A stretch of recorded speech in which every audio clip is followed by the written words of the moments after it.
तो दोस्तों हम लोग बात कर रहे हैं उपन्यास रेत की मछली के बारे में, जो कि कांता भारती जी के द्वारा लिखा गया है। और अभी तक हमने इस कहानी के 8 भाग कंप्लीट कर लिए हैं। आज से इसका 9वां भाग शुरू होने वाला है। तो चलिए शुरू करते हैं। मेरी यातना, अपनी महत्वाकांक्षा और लिप्सा के सघन क्षणों का सप्ताह बिताकर शोभन लौटे, तब सबसे पहले उन्होंने अपने साहित्यिक मित्रों को आमंत्रित किया। लौटी तो मैं भी थी, लेकिन शोभन के साथ लौटी थी यह नहीं कह सकती। ऐसा लग रहा था जैसे किसी धागे से खींचकर बलात कोई कलकत्ते ले गया और उसी तरह बेजान खिलौने जैसी खींचकर वापस भी ले आया। फुलबगिया में जंगली लतर 1 सप्ताह में ही बढ़ चढ़कर फैल रही थी। अब अपनी व्यवस्था से लड़ने के अलावा और कोई उपाय नहीं था। लतर बढ़ रही थी और मेरा भविष्य छोटा होता जा रहा था। कलकत्ते से लौटने के बाद शोभन ने फिर साहित्यिक मित्रों से संपर्क बना लिया। यह संपर्क उन्हें बनाना ही था। मुझे विश्वास है कि इसके पीछे भी शोभन का निहित उद्देश्य था। सम्मेलन में जिन लोगों को आमंत्रित नहीं किया था वे नाराज थे। शोभन अब उनके सामने सफाई यह देना चाहते थे, जो कुछ हुआ वह संयोजकों की नासमझी से हुआ। उन्होंने तो इन तमाम लोगों के नाम दिए थे, लेकिन आयोजक शायद इन नामों से परिचित नहीं थे। यह कहकर शोभन जहां अपना बड़प्पन दिखा रहे थे, वहां यह भी साबित करना चाहते थे कि बाकी लोग शोभन से कितने छोटे हैं। तभी तो संयोजक उनके नाम याद नहीं रख पाए। शोभन ने उन्हें बताया कि वास्तव में तो सम्मेलन के बाद अब ही असली समारोह शुरू होना है। शोभन उसे लड़ाई की संज्ञा दे रहे थे। उन्होंने कहा था, अब साहित्यकार को एक व्यापक लड़ाई लड़नी पड़ेगी। असली काम तो यह लड़ाई ही है। शोभन में साधारण चतुराई नहीं थी। अपने से पराजित लोगों को फिर अपने साथ ला खड़ा करने की कला उन्हें आती थी। अंतर्राष्ट्रीय स्तर पर आसन्न युद्ध का संकट और मानव की यातना से संघर्ष का लंबा चौड़ा ब्यौरा शोभन ने दिया। उनका कहना था कि इस आसन्न संकट के बीच मानव को अपने खोए हुए मूल्य और मर्यादाओं की खोज करनी होगी। शोभन के एक कलाकार मित्र सहसा बीच ही में बोल पड़े, लेकिन बंधु, इस पर तो पहले से ही काफी कुछ काम हो चुका है और फिर वर्मा जी ने इस विषय पर पूरी पुस्तक ही लिखने की सोच ली है। संवाद सुनते सुनते मैं अपने आप में मुस्कुराई। पुस्तक अब वर्मा जी तो क्या लिखेंगे। वर्मा जी ने तो कुछ सोच समझकर अपने को स्पष्ट करने के लिए शोभन से कहा सुना था। शोभन का दिमाग इस मामले में तो काफी तेज है। वर्मा जी से जो बहस होती रही थी उसे शोभन लगातार रात में लेखबद्ध करते रहते थे। पांडुलिपि अब टाइप भी हो चुकी थी, सिर्फ प्रकाशन की कसर थी। और अब मानव मूल्यों पर जिस बहस का आयोजन वे यहाँ और बड़े पैमाने पर करना चाहते थे, वह तो वास्तव में उनकी इस किताब का उद्घाटन समारोह भर होने वाला था। ऐसे मामलों में शोभन कितने कुशल हैं। सम्मेलन के लिए कलकत्ते जाते समय ट्रेन पर उनके साथ सम्मेलन की अध्यक्षता करने के लिए बुलाए गए डॉक्टर भुवन भी थे। भुवन जी से शोभन ने पूछा था कि वे किस समस्या को उठाना चाहेंगे। डॉक्टर भुवन ने तभी अपने विचारों की रूपरेखा उन्हें बताई थी। वे सम्मेलन के दौरान शायद सन्नाटे में आ गए होंगे जब उन्होंने सुना होगा कि विषय प्रवर्तन करते हुए शोभन ने उन्हीं की रूपरेखा को विस्तार देकर प्रस्तुत कर दिया था। इस बृहत्तर सम्मेलन की तैयारियां शुरू होते होते दशहरे की छुट्टियां हो गई। शोभन खिल उठे कि मीनल फिर आ पहुंची। फुलबगिया में जंगली लतर और भी अधिक बढ़ गई थी। मन में उसके प्रति अटूट घृणा और प्रतिहिंसा होने के बावजूद अब उसे काटने की सामर्थ्य मुझ में बची नहीं थी। या यह कहूं कि जब उसे काटने का समय था तब मैं निरुपाय बैठी रही। अब उसे बढ़ने देने के अतिरिक्त और कोई उपाय भी क्या था। मीनल से उनके वही लंबे लंबे कभी न खत्म होने वाले संवाद शुरू हो गए। मैंने सुना वे बड़े हर्ष से मीनल को बता रहे थे कि भारत पब्लिशर्स के निदेशक श्री रतनलाल का पत्र आया है। रतनलाल चाहते हैं कि उनके बड़े साप्ताहिक के बारे में अंतिम रूप में शोभन अपना फैसला दे दें। कलकत्ते के सम्मेलन के दौरान रतनलाल ने शोभन से कहा था कि वे उन्हें अपने साप्ताहिक का संपादक बनाना चाहते हैं। शोभन समाचार से गदगद हो उठे थे। वे साधारण खिलाड़ी नहीं थे, इसलिए उन्होंने जाहिर किया था कि इस आमंत्रण को स्वीकार करने में उन्हें असुविधा हो रही है और इलाहाबाद जाकर अपने मित्रों से सलाह मशविरा करने के बाद ही वे अंतिम रूप से कुछ निर्णय ले सकेंगे। नाम के लिए अपनी विरक्ति जाहिर करने के बाद शोभन ने अपने मित्रों से इस बात की चर्चा भी की थी। मित्रों को वे ये दिखाना चाहते थे कि उन्हें कितना बड़ा महत्व मिल रहा है। वर्मा जी ने बहुत धीरे से मुस्कुराकर कहा था, शोभन, तुम्हें याद है पिछले बरस हम लोगों ने सम्मेलन किया था? तुमने उसमें कहा था कि साहित्य और साहित्यकार के लिए राज्याश्रय खतरनाक है। यह बताओ शोभन, तुम्हें दिया जाने वाला यह संपादकत्व क्या एक धनी व्यक्ति का आश्रय नहीं होगा? वर्मा जी ने जो नहीं कहा था वह शोभन के चित्रकार कवि मित्र ने ठहाकेदार हंसी के साथ कह डाला। राज्याश्रय छोड़कर सेठाश्रय चुनोगे? शोभन ने वह वार्तालाप इससे आगे चलने नहीं दिया था। अपने मित्रों से जो अवमानना मिली थी उसे शोभन मीनल से छुपा गए, बल्कि उन्होंने कहा कि उनके साहित्यिक मित्र उनसे इसलिए रुष्ट है कि ख्याति की दौड़ में वे पीछे रह गए। मीनल ने उनके इस आत्मसंतोष को समर्थन दिया। शोभन बहुत खुश थे कि उनकी महत्वाकांक्षा को अयाचित बल मिल रहा है। शोभन से कटी हुई मैं अब इतनी तिक्त होती जा रही थी कि उस दुनिया में झांकने की मेरी इच्छा भी नहीं होती थी। मैंने अपने आप को जब निर्वासित कर लेने का ही निश्चय कर लिया था, शोभन के साहित्यकार मित्रों से मेरे निर्वासन का यह रहस्य छिपा हुआ नहीं था।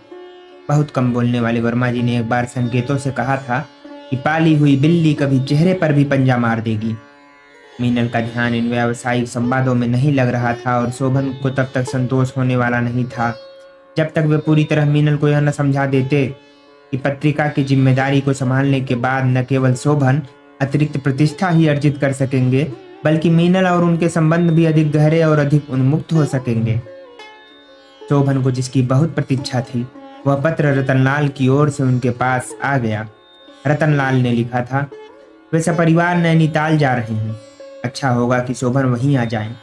पत्रिका के बारे में बात करने में भी आसानी होगी। शोभन पत्र पाकर उछल पड़े।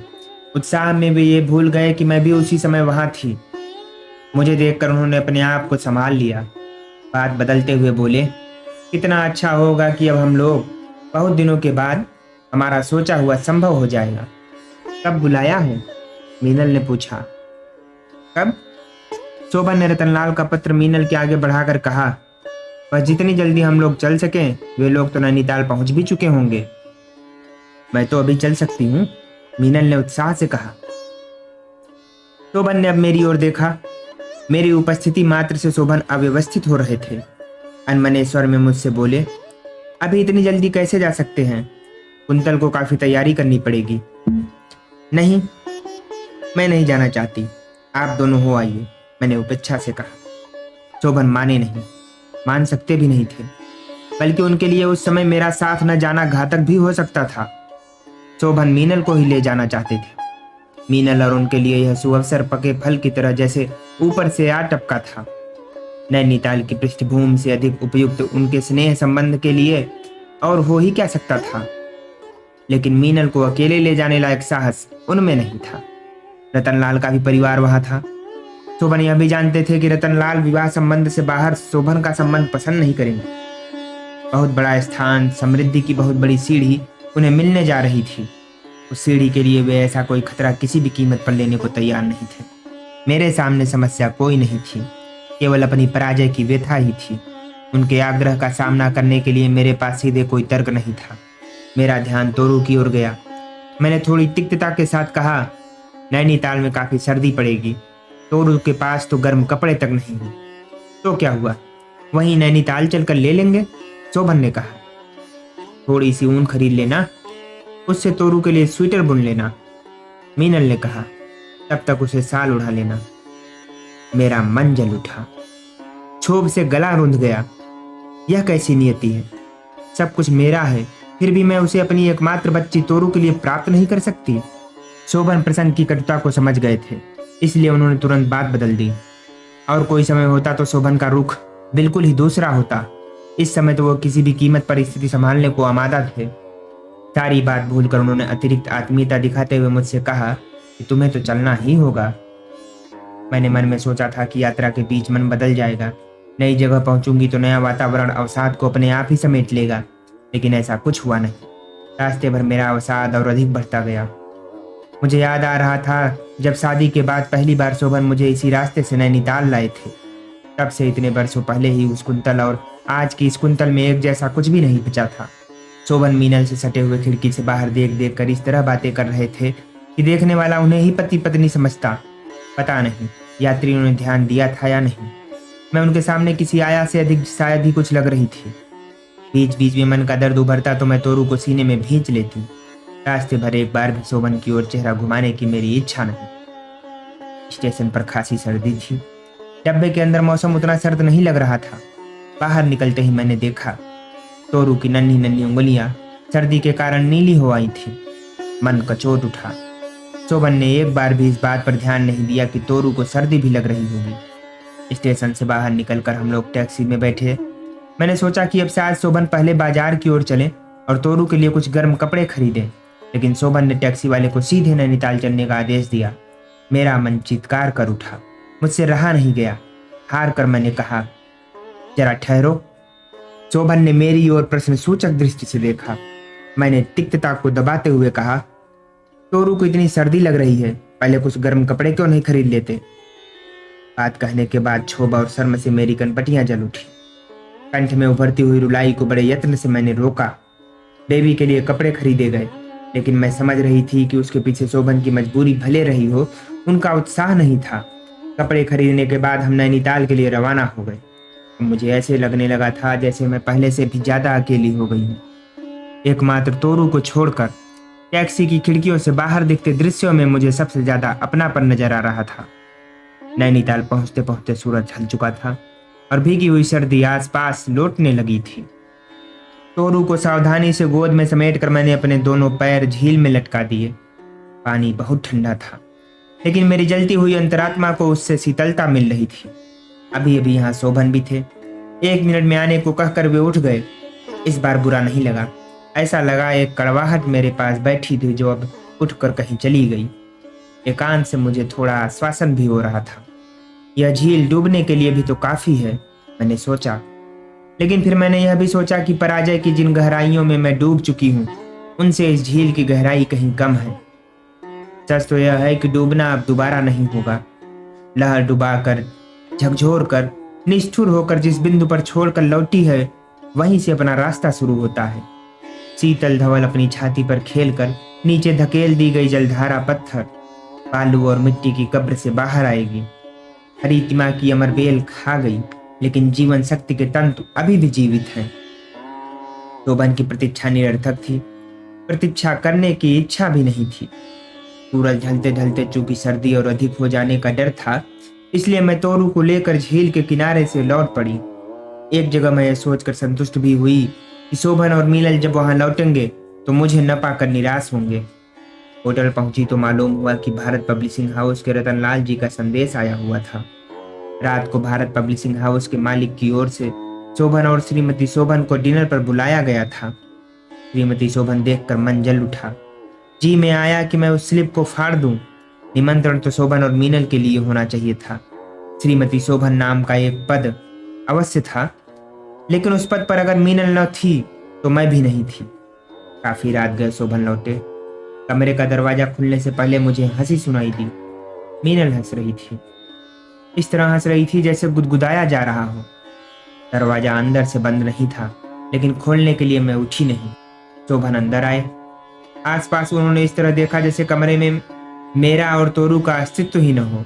मेज पर भारत पब्लिशिंग हाउस से आई हुई स्लिप एक एस्ट्रे से नीचे दबी थी। शोभन ने उसे पढ़ा और बोले, ओहो, देर न हो जाए कहीं, 8 बजे बुलाया है और 7:30 तो वैसे ही बज रहे हैं। मीनल, तुम जल्दी से तैयार हो जाओ। लेकिन इसके बाद उन्हें कुछ ध्यान आ गया। शायद उन्होंने यह सोचा कि डिनर पर उन्हें सपत्नीक बुलाया गया है। भारत पब्लिशिंग हाउस के मालिक विचारों से बहुत अधिक रूढ़िवादी हैं। डिनर पर इस तरह किसी पराई लड़की के साथ आना उन्हें अच्छा नहीं लगेगा। तुरंत बोले, और कुंतल, तुम तो काफी पहले से आ गई थी, तुम्हें तो अब तक कपड़े बदल ही लेने चाहिए थे। मैंने कोई जवाब नहीं दिया। उन्होंने फिर अपनी बात दोहराई। इस बार उनके स्वर में काफी नरमी थी। उनका उद्देश्य छुपा नहीं रहा। वे अभिनय करना जानते थे। उन्हें पता था कि मेरे न जाने पर मीनल को ले जाना भी उनके लिए कठिन हो जाएगा। बहुत रूखी आवाज में मैंने कहा, आप चले जाइए, मेरी तबीयत ठीक नहीं है। शोभन का अभिनेता पूरी तरह सक्रिय हो उठा। वे मनुहार पर उतर आए। मनुहार भरी जबरदस्ती के बाद अंततः वे ही फिर जीते। डिनर से लौटने के बाद मेमने की खाल में छुपा हुआ भेड़िया सहसा बाहर आ गया। उनका काम निकल चुका था, इसलिए अब अभिनय की कोई जरूरत नहीं थी। भारत पब्लिशिंग हाउस के मालिकों से साप्ताहिक पत्र के संपादन के लिए काफी अच्छी शर्तें तय हो गई थी। मालिक इस कमरे में इस समय मौजूद भी नहीं थे, इसलिए शोभन को अपनी प्रसन्नता जाहिर करने का बहुत अच्छा मौका मिल गया। मीनल को उन्होंने बाहों में भरा और चूम लिया। डिनर के दौरान मैं शोभन से कुछ दूर बैठी थी। इसलिए उस समय मुझे पता ही नहीं चल सका था कि उन्होंने उस समय जो खुशी जाहिर की उसका राज क्या था। मीनल को भी उतना सब पता नहीं था। रात काफी हो गई थी। होटल में गहरा सन्नाटा छा गया था। कमरे में दो बड़े पलंग पड़े थे, दोनों एक दूसरे से काफी दूर। एक पलंग पर मैं थी तोरू के साथ और दूसरे पर शोभन मीनल के साथ। वे धीरे धीरे मीनल को बता रहे थे कि तय यह हुआ है कि शोभन यूनिवर्सिटी से 1 साल की छुट्टी लेकर बंबई जाएंगे और यह देखेंगे कि वे पत्र संभाल सकते हैं या नहीं। कुंतल और तोरू इलाहाबाद में माँ के साथ रहेंगी। आगे बहुत कुछ मैंने स्वयं भी जोड़ दिया, यानी मीनल के लिए यह आसान हो जाएगा कि वह जब तक चाहे बंबई में शोभन के साथ रहे, क्योंकि तब दोनों के बीच से कुंतल का व्यवधान भी दूर हो जाएगा। बातों का सिलसिला व्यवसाय से हटकर लिप्सा की गलियों में उतर गया। मैंने दूसरी ओर करवट ले ली। शोभन और मीनल के संवाद चुंबनों और सीतकारों में बदल गए। मैं अपने दांत भींच कर तकिए में सिर गड़ाए लेटी रही। इस पर्वतांचल में एक बार पहले भी मैं शोभन के साथ आई थी, लेकिन तब यहाँ यह दूसरा पलंग नहीं था और तब मेरा प्यार भी किसी दूसरे पलंग पर नहीं था। कहाँ कहाँ भटकते रहे थे हम लोग। पूरा वह 1 महीना कितनी तेजी से किसी पानी की धार की तरह पर्वत से कूदकर नीचे तक दूरी तय कर गया था। लेकिन अब यही मेरा संबंध एक ऐसे ग्लेशियर पर बन गया था जो इतने धीमे धीमे आगे बढ़ता था कि लगता था जैसे उसमें गति है ही नहीं। 2 हफ्ते का वह छोटा सा समय कितनी कठिनाई से बीता यह मैं नहीं कह सकती। 15 दिन बाद हमारे वापस लौटने का दिन आ गया, लेकिन वह वापसी किधर? क्या मैं अपनी दुनिया में फिर से वापस लौट सकती हूँ? बहुत सी परिस्थितियों में वापसी सुख देती है, लेकिन इस वापसी में सुख नहीं था। मुझे मालूम था कि अब जिस इलाहाबाद में मैं वापस जा रही हूँ वह किसी निर्वासन से कम नहीं होगा। घर पर 15 दिनों में फुलबगिया में वह लतर फिर फैल गई थी। शोभन और मीनल तेजी से माँ को आवाज देते हुए अंदर चले गए। मैं एक क्षण के लिए ठिठक कर उस लतर को देखने लगी। जाने क्यों इस बार लगा कि वह लतर मेरी दुश्मन न होकर कहीं मेरे मन की एक यातना ही है। जिस तरह मेरी यातना विवश होकर मेरे तन मन में फैलती जा रही है, उसी तरह यह लतर भी विवश है। बंबई जाने के शोभन के निश्चय पर माँ अवाक रह गई। कातर होकर बोली, बेटा अब जीवन के थोड़े से ही दिन रह गए हैं। इसी गंगा के चरणों में जीती रही हूँ। यही थोड़े दिन बाद समा जाना है। अब मैं कहाँ जाऊंगी बेटा? अब तो कोई अपना घर भी नहीं है। उसे बेचा न होता तो वहीं जाकर रह लेती। फिर कुछ सोचकर बोली, लेकिन बेटा मैं तुम्हें नहीं रोकूंगी। बड़ी नौकरी है, तुम्हारा जीवन बन जाएगा। शोभन ने ऐसा जाहिर किया जैसे माँ के बिना बंबई में रहना बहुत मुश्किल है, लेकिन मैं जानती हूँ उनके मन में क्या था। वे जानते थे कि अगर माँ बंबई गई तो शोभन की योजना पूरी नहीं हो पाएगी। बड़ी कुशलता के साथ शोभन ने योजना बनाई थी। उतनी दूर नई दुनिया में जाने के बाद शोभन के लिए मनमाना एकांत मिलना था। वे जानते थे कि वहां उनके और मीनल के बीच तीसरा कोई नहीं होगा। उन्हें यह भी पता था कि इलाहाबाद में तो मित्रों और परिचितों का एक लिहाज भी करना पड़ता था। वह लिहाज बंबई में जरूरी नहीं होगा। मीनल कलकत्ते चली गई थी, लेकिन मुझे पता था कि जाने के पहले वह शोभन से बहुत कुछ तय भी कर गई थी। शायद शोभन ने यह समझा भी दिया था कि अब कुछ ही दिनों की बात है। उसके बाद साहित्यिक मित्रों के बीच हुई प्रतिक्रिया शोभन को अच्छी नहीं लगी, लेकिन अपनी धूर्त मुस्कुराहटों से वे उसे दबाते रहे। स्पष्ट कहने वाले लोग वैसे भी कम थे। सिर्फ एक बात वर्मा जी ने हंसकर कही थी, अब तो एक और कॉन्फ्रेंस करनी पड़ेगी जिसका विषय होगा साहित्यकार और सेठाश्रय। पिटी हुई हंसी के अलावा शोभन के पास कोई और उत्तर नहीं था। दुनिया में हुई अपनी इस पराजय को शोभन अपनी भावी योजनाओं के सपने से ढक लेते थे। शोभन मुझसे आंखें चुरा रहे थे। इन दिनों लगातार आंखें चुराते रहे थे। कोशिश यह करते थे कि या तो मित्रों में ही बहुत रात बीत जाए या फिर लिखते हुए इतनी देर हो जाए कि मैं अनायास सो जाऊं। हर रात एक घुटन मन में उमड़ती थी। नैनीताल से लौट कर आने के बाद और मीनल के लौट जाने के बाद जो एकांत हुआ था उसका कोई भी अस्तित्व मेरे लिए नहीं था। मेरे और शोभन के संबंधों की धरती का एक एक छोर उस जंगली लतर से ढक गया था और वहां एक अंकुर भी नहीं उग सकता था। मेरे निर्वासन की प्रक्रिया पूरी हो चुकी थी। शोभन के पास अब अकेला कुछ था ही नहीं जिसे मैं अपना कह सकती थी।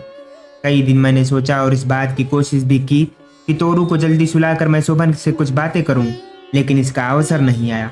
या तो शोभन उसी वक्त कुछ लिखने में बहुत व्यस्त हो जाते थे या सहसा वे याद दिलाने लगते थे, देखो तोरू अकेले सोई है, पलट कर गिर जाएगी। उनकी इच्छा को बहुत अच्छी तरह समझकर मन की चोट दबाए हुए आकर मैं अपने पलंग पर लेट जाती। चुपचाप उभरती हुई रुलाई गले में रोककर जाने कितनी देर तक भीगी हुई आंखें तकिए पर दबाए लेटी रहती और फिर सो जाती। शोभन का रिजर्वेशन हो चुका था, तैयारियां पूरी हो चुकी थीं। अगले दिन उन्हें बंबई रवाना होना था। सिर्फ एक रात ही बीच में थी। सारे दिन मन अपने आप में मत्ता रहा। मैंने निर्णय किया था कि आज इस रात जैसे भी होगा मैं कोशिश करूंगी कि इस द्वंद्व का फैसला हो ही जाए। अगर कुछ टूटना है तो वह अंतिम रूप से टूट जाए, और अगर कुछ शेष बचा है तो उसे रेत के रेगिस्तान से पानी नहीं निकलता। तपती धूप में वह दूर पर कभी कभी चमकता हुआ दिखाई दे जाता है, लेकिन वह पानी नहीं होता। रेत में तड़पती हुई मछली के लिए वहां पानी नहीं, सिर्फ रेत होती है। शोभन पहले से ही सावधान थे। अपने निकट मेरी उपस्थिति का एहसास होते ही उन्होंने अपने आप को इस तरह व्यस्त कर लिया कि जैसे कोई बहुत ही जरूरी कागज वे खोज रहे हों। थोड़ी देर मैं ज्यों की त्यों खड़ी रही। मेरी उपस्थिति से उन्हें मानसिक कष्ट हो रहा था। उसी तरह कागजों को देखते हुए बोले, तुम सो क्यों नहीं जाती? ज्यादा जगने से तबीयत खराब हो सकती है। याचना की उस पिछली अवधि में पहली बार मैं इस तरह फूट कर रो पड़ी कि अब लगता है जैसे उससे बड़ी भूल मैंने दूसरी नहीं की होगी। रोने की आवश्यकता क्या थी? किसके सामने मैं रोई थी और क्यों रोई थी? इस तरह रोकर अपनी कमजोरी जाहिर करने के अलावा मैंने क्या किया था? शोभन कागजों में और अधिक व्यस्त हो गए थे। मुझे अपमान महसूस हुआ। मेरी रुलाई बढ़ गई, लेकिन शोभन ने अपनी व्यस्तता तोड़ी नहीं। शोभन की उदासीनता से जो अपमान महसूस हुआ, उसने एक बड़ा काम जरूर किया। मेरी रुलाई रुक गई। यह अच्छा ही हुआ, क्योंकि अधिक रोती तो अपमान ही अधिक बढ़ता। शोभन की उदासीनता में कोई अंतर नहीं पड़ता। मुझे पता चल गया था कि मेरा निर्वासन अब निश्चित हो गया है। मैं तेजी से अपने पलंग पर लौट आई। शोभन ने शायद अपनी निरर्थक खोज एक क्षण के लिए बंद कर दी। कमरे में पूरी तरह सन्नाटा छा गया। शोभन शायद उस सन्नाटे से ऊब गए होंगे, क्योंकि उनकी आवाज सुनाई दी, कुंतल, तुम तो बच्चों की तरह व्यवहार करती हो। बात तो कुछ समझती नहीं। जाना है और उसके लिए इतनी बड़ी तैयारी करनी है। कुछ बहुत कड़वी बातें मन में आई, लेकिन मैंने कुछ कहा नहीं। अब ऐसा रहा ही क्या था जिसे मैं नहीं समझती? सभी कुछ तो साफ हो गया था मेरी आंखों के सामने। मन कर रहा था कि मेरे शब्द कोई ऐसा हथियार बन जाएं कि जिससे या तो मैं अपने आप को बेध लूं या, लेकिन नहीं। उस समय भी प्रतिशोध की राह में मेरे संस्कार आ खड़े हुए थे। विवशता और मानसिक थकावट के कारण मैं न जाने कब सो गई थी। दोस्तों, फिलहाल इस कहानी को अभी यहीं तक रखते हैं। आगे आने वाले एपिसोड्स के लिए वीडियो को लाइक करके चैनल को सब्सक्राइब करना मत भूलिएगा। आपका बहुत बहुत धन्यवाद।